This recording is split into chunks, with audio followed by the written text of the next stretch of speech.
Ryan Leslie is here today. Yeah. And we could ask you all about your personal business too, right? Yes, come on. This is the fun of being a radio personality. This is the only show I'm open up on too. Really? Yeah. Good. I just say no to everybody else. Why is that? Are you concerned about your Concerned about what? I have no concerns, but just like, you have to feel comfortable, like, you have to have a rapport, you know what I mean? So you start telling all your yeah, like it's sharing your utmost. It's the difference between like having a conversation with a stranger and having a conversation with a friend. Yeah. Oh, that's nice. Yeah, Congrats, babe. Congrats on this album finally coming out. I can't believe it. I was just saying, it's so surreal. I can't believe it, really. It's been quite a while. Yeah. A couple years.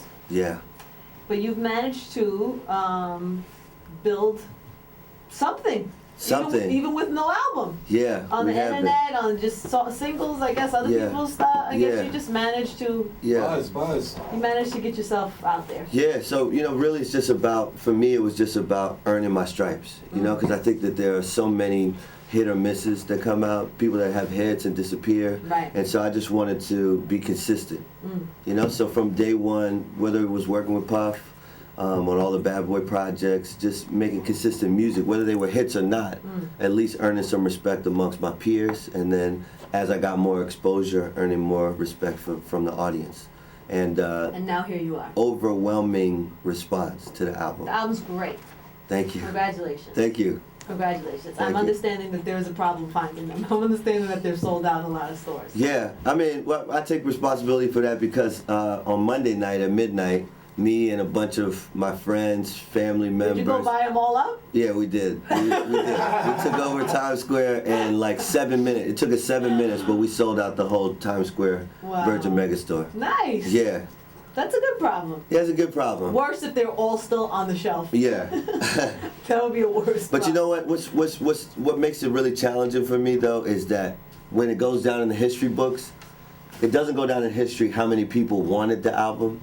It only goes down in history the actual number that was sold. And when people can't get it, and I can give them promo copies, but it still doesn't go down in the history books. You know what I mean? Right. So that's challenging for me. That's the bummer? Yeah, that's hard. That's a hard pill to swallow. It's all right though. It's a journey. You don't have to. It doesn't all have to happen on this go around. Yeah. The exact way it was. You know what I mean? Yeah. Well, it's the way it's supposed to be, right? I feel like you're gonna be around for a minute. Thank you. That's big. That's big right there. Yeah, I definitely feel like it. Feels like you. Yeah. It feels like as long as I have life, I'm gonna have music. So it's just definitely. I'm interested to get back in the studio already. You're heavy on this internet. Heavy. This is kind of what had you popping out there, right? Yeah. You're putting music out. You're blogging like a lunatic. Yeah. 100%. And you know what? I'm actually on a campaign now because I think that when we started, when I started doing the internet thing, it was really with Cassie. Right. So in 2005, I started doing a video diary, and it really took off.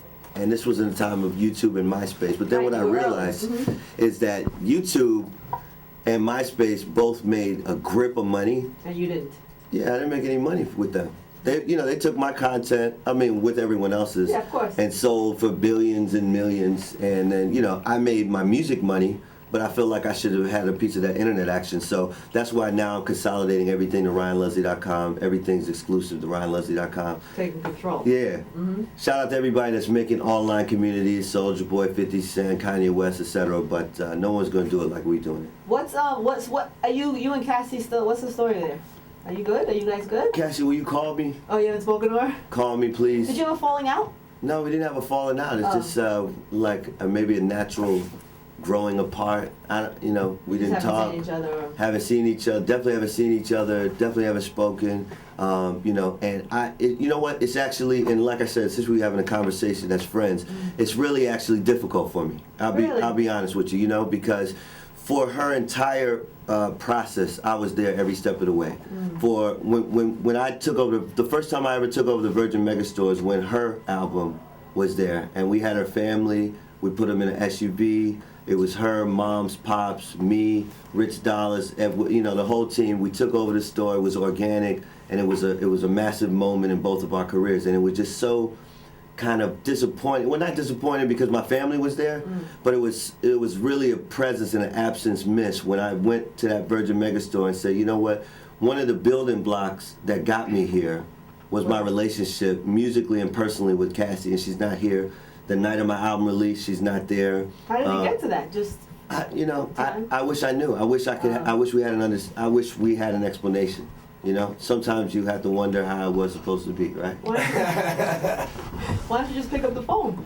Oh, I have. I picked up the phone. I've texted. She must be tight with you for something. Maybe she changed her number and I don't have the new one. I don't know. Maybe she's not getting it. Maybe she's not getting. I have her email. You want to hear it? Oh, yeah, please. We can get right to this. Let's do it. We can get right to this. Let's do it. Somebody just texted me and said Ryan Leslie kind of sounds like Robin Thicke when he talks. Yeah. Is it just me? Has anybody ever told you that before? No, no one said that. But you know what? Please don't consider this a representation of how I really talk because I'm hoarse. The last 2 days have just been insane. Are you putting your radio voice on? Nah, this would be the radio voice. Radio. Okay, smoothie. Somebody said, and most importantly, Ryan managed to graduate from Harvard at 19. Shout out to my parents, man. Shout out to my parents. That's pretty amazing, man. That's really pretty amazing. Thank you. And what was your major? What were you studying again? Government, macroeconomics, political science. Really worked out for you. Yeah, it really did work out. And I'll tell you how it worked out, though, because the music industry is so crazy right now that a lot of ideas that are brought to my record label, not that they didn't like the ideas, but they felt like the financial risk to do those ideas, like 2 videos for every single, they were like, look, you know, come on, Ryan. And so the fact that I had a macroeconomics background meant that I could predict some of the trends that were going on in the market. And I could take some of that money I made as a producer, flip that, and now have money to make videos the way I want to make them. Wow. You know what I mean? Every R&B artist should be a Harvard graduate.